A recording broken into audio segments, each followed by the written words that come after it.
ఈ ప్రపంచానికి కంప్యూటర్ని కనిపెట్టింది, కంప్యూటర్ని పరిచయం చేసింది నేనే అని చెప్తాడు. సెల్ ఫోన్ కనిపెట్టింది నేనే అని చెప్తాడు. సో ఇవన్నీ మనం విని తట్టుకునేటువంటి శక్తి నాకు లేదు, ప్రజలకు అంతకన్నా లేదు. సరే బిల్ గేట్స్ ఇద్దరు కలిసి చదువుకున్నారని చెప్తాడు, ఇద్దరు కలిసి కంప్యూటర్ వాడడం ఒకేసారి మొదలుపెట్టామని చెప్తాడు. సహజంగా దావోస్ కాన్ఫరెన్స్లో ప్రపంచానికి సంబంధించినటువంటి అనేక మంది పారిశ్రామికవేత్తలు వస్తారు, అనేక మంది ఆ సమావేశాల్లో పాల్గొంటారు, చాలా దేశాల నుంచి వస్తుంటారు, చాలా మంది ప్రతినిధులు వస్తూ ఉంటారు. సో మనం వెళ్ళి కలిసి వాడిని ఏ రకంగా ఒప్పించాం, ఏ రకంగా రాష్ట్రానికి పెట్టుబడులు తీసుకొచ్చాం అనేటువంటి దాని మీద ఉండాలి తప్ప మన బ్రాండ్ ఇమేజ్ని కాదు, రాష్ట్రం తాలూకా బ్రాండ్ ఇమేజ్ని అక్కడ ప్రొజెక్ట్ చేయాల్సినటువంటి బాధ్యత ప్రభుత్వం మీద ఉంది. కానీ అనేక సంవత్సరాలుగా చంద్రబాబు నాయుడు గారు దావోస్ వెళ్ళేటువంటిది ఆయన బ్రాండ్ ఇమేజ్ని పెంచుకునేటువంటి దానికి ప్రయత్నమే తప్ప ఆయన వెళ్ళినటువంటి అనేక సందర్భాల్లో రాష్ట్రానికి తీసుకొచ్చినటువంటి పెట్టుబడులు ఏమీ లేవు అనేటువంటిది మా తాలూకు వాదన. గతంలో ఎయిర్ బస్ అన్నారు, గతంలో అలీబాబా అన్నారు, గతంలో ఇతర సంస్థలు తీసుకొని వస్తామని చెప్పారు. చెప్పమని 2014 నుంచి 19 మధ్యలో 5 సార్లు వెళ్ళారు. 14-19 మధ్యలో వెళ్ళినప్పుడు 5 సార్లు ఏ కంపెనీలతో చర్చించారు, ఏ కంపెనీలతో ఎంఓయూ చేసుకున్నారు, ఆ చేసుకున్నటువంటి ఎంఓయూలు ఒకటన్నా ఈ రాష్ట్రంలో గ్రౌండ్ అయ్యా అనేటువంటిది ఒకటి చెప్పమనండి వాళ్ళు. తర్వాత బిల్ గేట్స్ గురించి మాట్లాడదాం.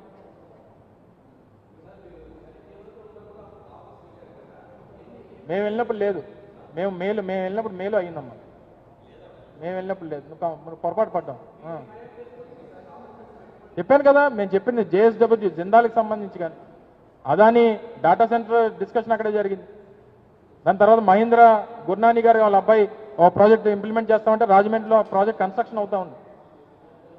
జిందాల్కి సంబంధించి 3.5 లక్షల కోట్ల పెట్టుబడులు తీసుకుని వచ్చి జిందాల్ స్టీల్ ప్లాంట్ కడపది కానీ, లేదా జిందాల్ పవర్కి సంబంధించి కానీ ఇవన్నీ చేశాం. ఈరోజు మొన్న డిప్యూటీ సీఎం గారు కర్నూలు వెళ్ళారు కదా, కర్నూలు వెళ్ళి పొగిడారు కదా ప్రాజెక్టు. అది ఎవరాయంలో జరిగింది, ఎక్కడ జరిగింది? ఇప్పుడు మీరు చెప్తున్నటువంటి మెటల్, మీ ప్రభుత్వం చంద్రబాబు నాయుడు గారు చెప్తున్నటువంటి ఆ మెటల్కి సంబంధించినటువంటి స్టీల్ ప్లాంట్ చెప్తా ఉన్నారు కదా, మరి ఎక్కడ జరిగింది? చూడు ఒకసారి రికార్డ్స్ అన్ని తీసి చూడమ్మా. నువ్వు ఓన్లీ ఒక పేపరే కాదు, మా పేపర్లు మిగిలినటువంటి పేపర్లు న్యూస్ అన్ని చదువుతున్నావు. ఒక్కొక్కసారి అన్నీ వస్తాయి, ఎవరెవరు ఎక్కడెక్కడ మాట్లాడారు, ఏమేమి మాట్లాడారని. ఎక్కడొచ్చాయి? అవే చెప్పాను కదా, మళ్ళీ నువ్వు రామాయణం అంతా వెళ్ళి రాముడు సీత ఏమవుద్దని అంటే నేనేం చెప్తాను చెప్పాను.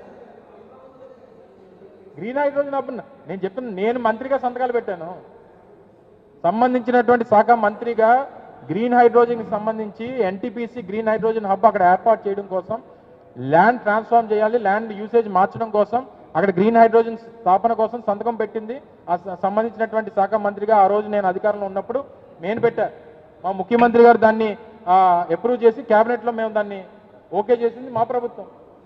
బల్క్ డ్రగ్ పార్క్ తీసుకొచ్చింది మేము, బల్క్ డ్రగ్ పార్క్ కూడా సంతకం పెట్టింది నేను.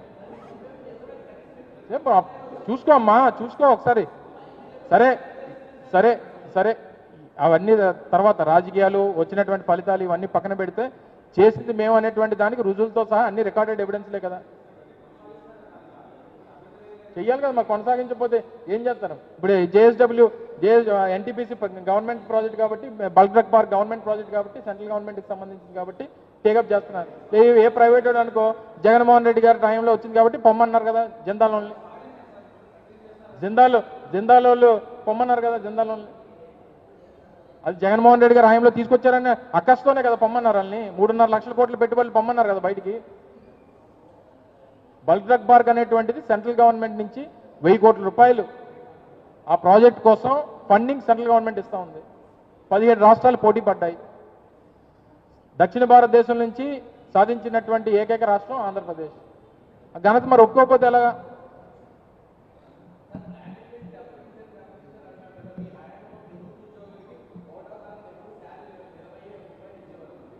ఇప్పుడు కూడా చెప్తున్నాను, నిన్న మీ లోకేష్ గారు ఒకసారి ఆంధ్రజ్యోతిలోనే చూశాను, నేను కూడా ఆంధ్రజ్యోతి లైవ్ స్ట్రీమింగ్ వస్తుంటే చూశాను.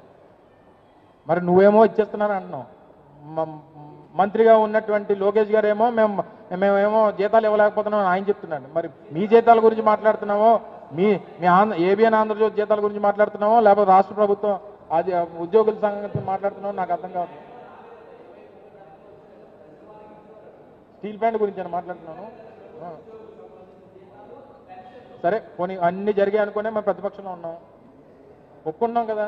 కొన్ని అవన్నీ జరిగి నువ్వు చెప్పిందే నిజం అని చెప్పి నేను ఒప్పుకుంటే సో అందుకని ప్రతిపక్షంలో ఉన్నాం. ఆయనేమో మంత్రి గారేమో మేము జీతాలు ఇవ్వలేకపోతున్నాం అని చెప్తుంటే నువ్వేమో ఇక్కడ కూర్చొని జీతాలు ఇచ్చేస్తున్నావు అని చెప్తే ఏది నమ్మాలి? మంత్రి గారు చెప్పింది నమ్మాలా లేకపోతే ఏబిఎన్ రామకృష్ణ గారు చెప్పింది నమ్మాలి? మేము వాళ్ళు ఎక్కడ చెప్పలేదు మరి నాకు తెలిసి. అదే చెప్తున్నారు కదా. అందుకనే నేను ప్రభుత్వ అధికారులకు సంబంధించినటువంటి జీతాలా లేవైనా ఏవిఎన్ ఆంధ్రజ్యోతి రామకృష్ణ గారికి సంబంధించినటువంటి జీతాలా అనేటువంటి క్లారిటీ ఇస్తే చెప్తాను నేను సమాధానం. అందుకే మరి ఆయన అడిగిన దానికి సమాధానం చెప్పాను నేను. మీరు మరి మీ కొలీగ్ ఏదో చెప్తున్నారు నేను.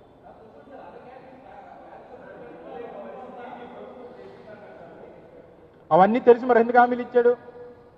సరే మా ప్రభుత్వం తీసుకొచ్చింది, మేము వెల్ఫేర్ ఇచ్చాము, వెల్ఫేర్ ఇచ్చి పోనీ ఖజానా ఖాళీ అయిపోయింది, 3.5 లక్షల కోట్లు అప్పులు చేస్తాము. మరి ఇంత మేధావి 44 సంవత్సరాలు ఆయన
అధికారంలో చంద్రబాబు ఉంటే పరిశ్రమలు ఏపీకి వెళ్తుంటాయనే ప్రచారం ఉండేది.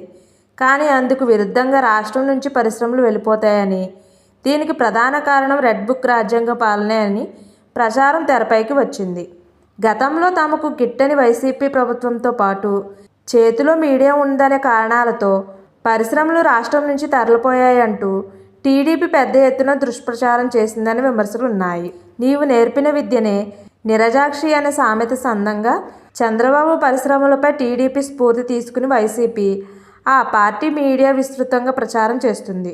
రాష్ట్రానికి రావాల్సిన 3 లక్షల కోట్లపై పైబడి పరిశ్రమలు పక్క రాష్ట్రానికి వెళ్ళిపోయినట్టు వైసీపీ ఆరోపణలు గుప్పిస్తుంది. ఇందుకు ఉదాహరణగా జిందాల్ పరిశ్రమ గురించి చెబుతుండడం విశేషం.